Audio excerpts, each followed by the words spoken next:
F1 is a pretty entertaining action movie. The strength of the film is how real and authentic the movie feels to the actual sport of Formula 1. The fact that they collaborated with the actual teams, drivers, and F1 organization overall really makes the Apex GP racing team seem legitimate. This movie has a lot of verisimilitude. Obviously, there is some suspension of disbelief with the story, but it's not to a significant enough degree to take you out of the movie. The action was solid. The first and third act of the movie did well at showcasing the thrill and risk of racing. However, if you're not familiar at all with the sport of F1, it would be a bit challenging to appreciate the details of the film.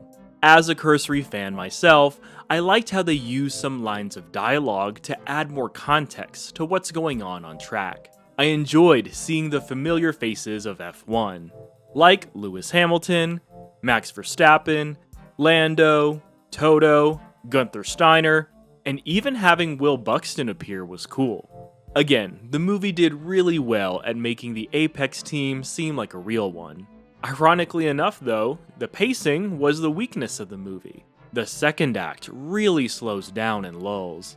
The movie tries to set it up for more character development, but it takes too long to do so.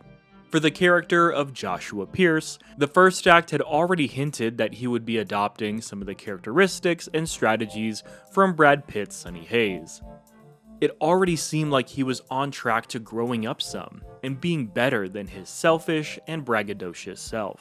But then the movie has him regress and goads the divide between him and Sonny again. I didn't think it was necessary to do this, especially after the major dramatic event and low point that had already happened to one of their characters. You don't go into these movies expecting great character work. So I was ready for a predictable story and standard character arc tropes. From the seasoned, old-school vet with a rough past, to the young and arrogant but talented rookie, and of course the romantic angle, the movie did all of these things to a T. And the actors did a solid job with the material. It just could have done it more efficiently for my taste. F1 is still an enjoyable film, especially for the Formula 1 fan.